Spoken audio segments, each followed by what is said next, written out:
रजत वशिष्ठ, ABP माझा, यवतमाळ।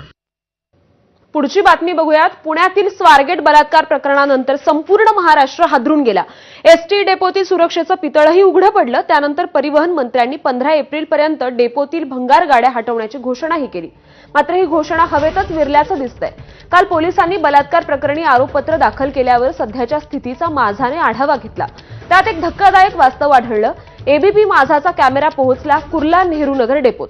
इथे अजूनही मोठ्या प्रमाणात भंगार बस पडून आहेत। या भंगार बसेसच्या शेजारी दारूच्या बाटल्या, महिला आणि पुरुषांचे कपडे देखील पडून आहेत। त्यामुळे इथे नेमके काय प्रकार सुरू आहेत, या गाड्यांचा वापर गैरकृत्यासाठी केला जातोय का असा सवाल आता उपस्थित होतोय। भंगार बसेसचं दार कायमस्वरूपी बंद करण्याची जबाबदारी आगार अधिकाऱ्यांची आहे। मात्र तिथे देखील दुर्लक्ष होतंय। स्वारगेट प्रमाणे इथेही अप्रिय घटना होण्याची वाट पाहिली जाते का असा सवाल आता उपस्थित होतोय। इथे सुरक्षा रक्षकही एकच उपस्थित आहे। त्यामुळे परिवहन मंत्र्यांच्या आदेशाला डेपो अधिकारी जुमानत नाहीत का असाही सवाल या निमित्ताने उपस्थित होतोय।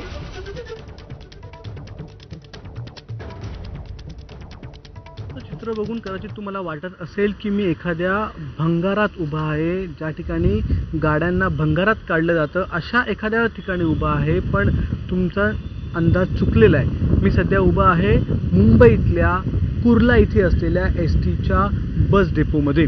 आपल्याला माहिती आहे 25 फेब्रुवारी रोजी स्वारगेटमध्ये एका तरुणीवर एसटी डेपोच्या आत एका बसमध्ये बलात्कार झाला होता आणि तीच परिस्थिती अजूनही सगळ्याच बस डेपोमध्ये आहे।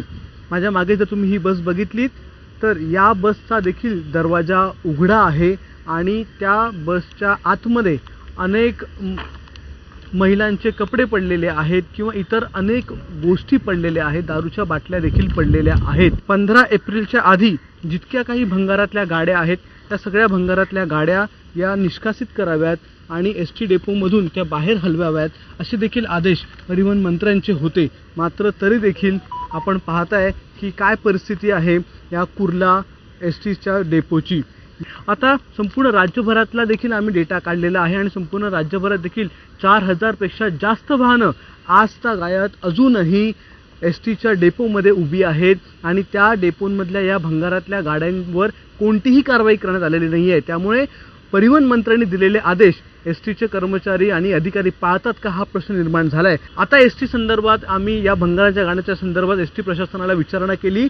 त्यांचं असं म्हणणं आहे की आम्ही आमच्या ज्या जुन्या एसटी आहेत त्या काढलेल्या आहेत, मात्र ही सगळी जी वाहनं आहेत ती आरटीओ कडून इथे ठेवण्यात आलेली आहेत। उद्या जर या ठिकाणी कुर्ला असेल, मुंबईच्या आसपासचे डेपो असतील, ठाण्यातले डेपो असतील, त्यांच्यामध्ये जर एखादी दुर्घटना घडली, एखादी अप्रिय घटना घडली, स्वारगेटसारखं प्रकरण घडलं तर मग जबाबदारी कोणाची? आरटीओ जबाबदारी घेणार की एसटी प्रशासन जबाबदारी घेणार? कारण की जागा त्यांची आहे। त्यामुळे पुन्हा एकदा दोन या प्रशासनांमधला हा वाद आहे। आरटीओ या भंगारातल्या गाड्या बाहेर काढत नाही आणि एसटी प्रशासन काही ठोस भूमिका घेत नाही।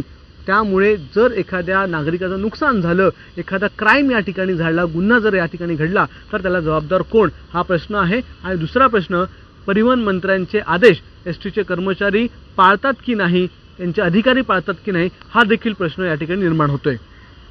कॅमेरामन विनेश अक्षय भाटकर, एबीपी माझा, मुंबई। तर एबीपी माझाने हा रियालिटी चेक केल्यावर एसटी प्रशासनाने आरटीओकडे जबाबदारी ढकलली आहे। निष्कासित गाड्या, बसेस आरटीओने दुसरीकडे हलवणं गरजेचं आहे असं एसटी प्रशासन म्हणतंय। भंगारातल्या गाड्यांबाबत वारंवार आरटीओला माहिती दिल्याचं एसटी प्रशासन